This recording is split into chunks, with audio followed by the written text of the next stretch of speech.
श्री शिवाय नमस्तभ्यम। दोस्तों हर हर महादेव। कैसे हैं आप दोस्तों? बहुत ही सुंदर दिन आ गया है वैकुंठ चतुर्दशी का। वैकुंठ चतुर्दशी की आपको ढेर सारी शुभकामनाएं। इस दिन भगवान विष्णु और भगवान भोलेनाथ का मिलन हुआ था। दोस्तों वैकुंठ चतुर्दशी के दिन भगवान विष्णु भोलेनाथ से मिलने के लिए काशी में आए और वो वैकुंठ चतुर्दशी का ही दिन था, जिसको हम हरिहर मिलन भी बोलते हैं। दोस्तों इस दिन सुबह के समय पर और शाम के समय पर दीपदान का महत्व नहीं है। इस दिन मध्य रात्रि के समय पर दीपदान का बहुत बड़ा महत्व है, इसलिए हमारे हिंदू धर्म में इस दिन को हरिहर मिलन भी कहते हैं। दोस्तों इस वीडियो में जानेंगे हम 4 उपाय, जो कि पूज्य गुरुदेव पंडित प्रदीप मिश्रा जी की कथा से सुन करके समझ करके बहुत ही अच्छी तरह से सुंदर तरीके से आपको समझाने का पूरा प्रयास करूंगी। दोस्तों अगर आपका कोई कार्य बन नहीं रहा है, आपकी नौकरी नहीं लग रही है, व्यापार नहीं चल रहा है, या किसी जॉब इंटरव्यू की तैयारी कर रहे हैं, जॉब आपकी लग नहीं रही है, कोई भी कार्य आपका बन नहीं रहा है, सफलता आपको प्राप्त नहीं हो रही है, तो आपको वैकुंठ चतुर्दशी के दिन रात्रि के समय पर आपको ये उपाय जरूर करना है। 11:30 से लेकर के 12:30 के बीच में आपको ये उपाय करना है।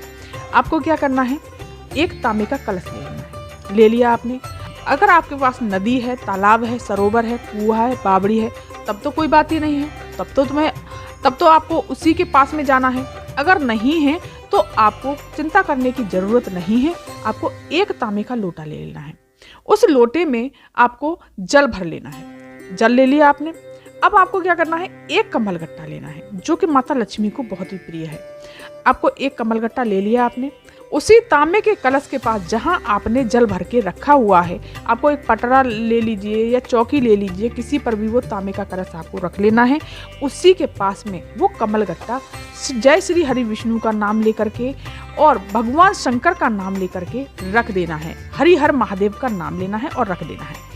अब आपको क्या करना है? 7 दीपक तैयार करने हैं मिट्टी के। अगर आपके पास मिट्टी के दीपक हैं तब तो कोई बात नहीं है, और अगर नहीं है तो आपको आटे के दीपक बना लेने हैं। आपको आटे के दीपक बना लीजिए और उसमें डालना है घी। घी डाल लिया आपने। घी डाल करके उसमें बत्ती लगानी है आपको लंबी। 7 दीपकों में लंबी बत्ती लगेगी। और फिर आपको एक दीपक और तैयार करना है, 8वां दीपक, जो कि आपको तेल का दीपक लगाना है, सरसों के तेल का। उसमें चौमुखी दीपक बनाना है। 4 बत्ती लगेंगी, उसमें अलग अलग करके चौमुखी दीपक बना लीजिए और उस आटे के दीपक में वो बत्ती डाल दीजिए और तेल भर दीजिए उसमें। अब वो दीपक भी आपको उसी कमलगट्टे के पास में रख देना है और वो 7वां दीपक भी वहीं प्रज्वलित कर देना है।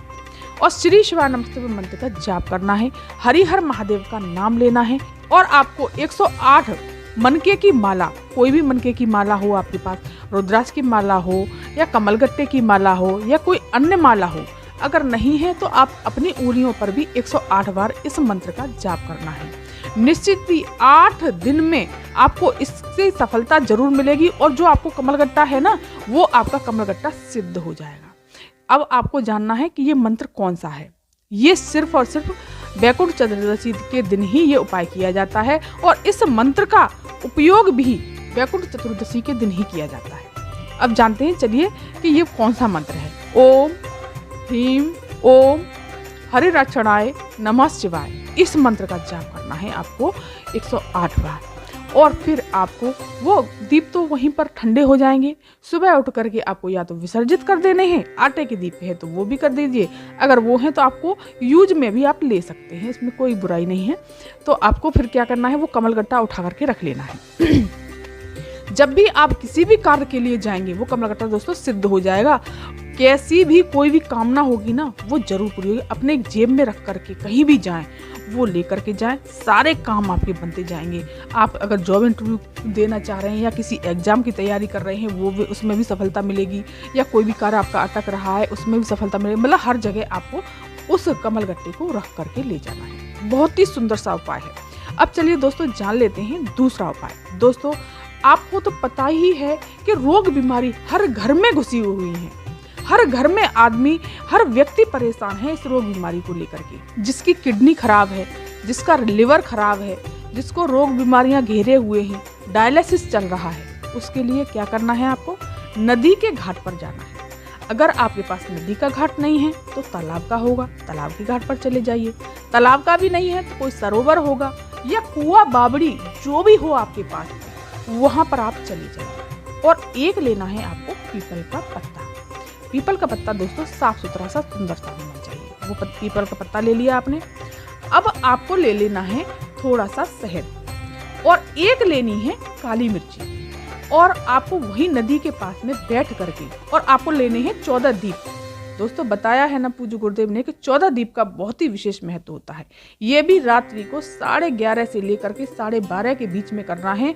कितनी भी किडनी खराब होगी, डायलिसिस क्यों न चल रही हो, वो सब छूट जाएगी, सारे बीमारियां आपकी खत्म हो जाएंगी। 14 दीपक लगाने हैं घी के दीपक लगा लीजिए आपने।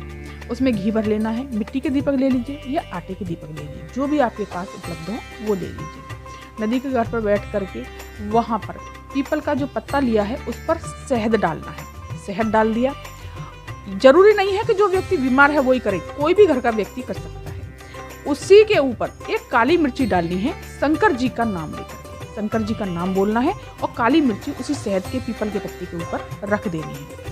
ओम नमो भगवते वासुदेवाय मंत्र का जाप करना है और श्री शिवाय नमस्तुभ्यं मंत्र का जाप करना है और हरिहर महादेव का स्मरण करना है। ये कर लिया। अब क्या करना है, वहां पर थोड़ी देर बाद वो उपाय करने के बाद में आपको उस व्यक्ति का नाम और गोत्र बोलना है जो व्यक्ति बीमार है, और उस पर जो पीपल के पत्ते पर शहद रखा हुआ है, एक काली मिर्ची रखी हुई है, उसे वहीं पर नदी के किनारे ही डाले आना है। मतलब बिल्कुल उससे शहद नहीं चुराना, वही नदी के किनारे डाले आना है और उस पत्ते को, पीपल के पत्ते को घर ले आना है। घर ला करके जो व्यक्ति किडनी लिवर ये सब गड़बड़ चल रहे हैं, बीमारियों से ग्रसित चल रहा है, दवाइयाँ उसको लग नहीं रही हैं, उसको आकर के पीपल के पत्ते सहित वो पत्ता आपको चटा देना है, वो शहद चटा देना है।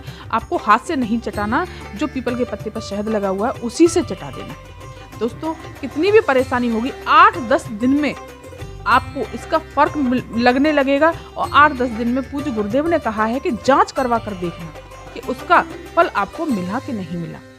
विश्वास कर कर आपको ये उपाय करना है, ना कि बिना विश्वास के। तो देखो दोस्तों दवा भी काम नहीं करती, तो आपको ये उपाय जरूर करना है। अब चलिए दोस्तों जान लेते हैं तीसरा उपाय। ये बैकुंठ चतुर्दशी के दिन उपाय करना है। आपके घर में बीमारियां एक के बाद एक लगती ही जा रही है, या आपको ऐसा लगता है कि मेरे घर में किसी ने तंत्र विद्या कर दी है, या अघोर विद्या कर दी है, या कोई ऐसी वैसी कोई विद्या कर दी है जिससे कि मेरे घर में बीमारियों का डेरा लगा हुआ है। बीमारी एक खत्म होती है तब तक दूसरी शुरू हो जाती है, या कोई भी व्यक्ति बार बार बीमार पड़ रहा है, घर में कोई ना कोई बीमार पड़ा ही रहता है, तो आपको बैकुंठ चतुर्दशी के दिन तंत्र विद्या, अघोर विद्या, रतन विद्या, सारी विद्याएं नारायण और शिव का स्मरण करती हैं दोस्तों। तो आपको क्या करना है, 7 काली मिर्ची लेनी है। कितनी लेनी है दोस्तों? 7। और 5 लेनी है आपको लौंग ले ली आपने, और 5 लेने हैं आपको बबूल के कांटे। अगर बबूल के कांटे ना मिले तो आप 5 गुलाब के कांटे भी ले सकते हैं।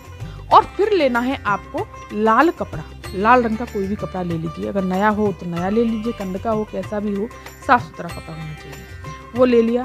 अब उस कपड़े में ये तीनों चीजें रख लेनी है। रख करके उसकी पोटली बनानी है। जो व्यक्ति बीमार रहता है, जो भी परेशान रहता है, उसके ऊपर से 21 बार श्री शिवाय नमस्तुभ्यं मंत्र का जाप करते हुए और बैकुंठ चतुर्दशी के मूल मंत्र का जाप करते हुए 21 बार ही मूल मंत्र का जाप करना है, जो कि मैंने अभी बताया है। ओम ह्रीं ओम रक्षणाय नमः शिवाय। इस मंत्र का आपको 21 बार जाप करना है और 21 बार ही उस व्यक्ति के ऊपर से उतार लेना है। उतार करके आपको इस पोटली को घर के बाहर लेकर के जाना है। लेकर के जाकर के वहीं पर आपको इस पोटली को जला देना है। जो भी रोग होगा, जो भी विद्याएं की होंगी, जो भी कष्ट होगा, जो भी अघोर विद्या, तंत्र विद्या, कैसी भी विद्या हो, देव विद्या भी इस दिन भगवान विष्णु का और भगवान शिव का स्मरण करती हैं। तो ये जो भी विद्याएं होंगी वो खत्म हो जाएंगी। और जो धुआं उठेगा उस व्यक्ति को वो थोड़ा सा धुआं लगवा दीजिए, वहीं पर थोड़ा सी देर खड़ा कर लीजिए। निश्चित ही उसके रोग बीमारी दूर हो जाएंगे। तो ये थी जानकारी आज की। अगर दोस्तों मेरे चैनल पर आप नए आए हैं, मेरी आवाज़ को पहली बार सुन रहे हैं, तो मेरे चैनल को सब्सक्राइब कीजिए, वीडियो को लाइक कर दीजिए और कमेंट में श्री शिवानंद जय श्री हरि विष्णु जरूर लिखिएगा। धन्यवाद।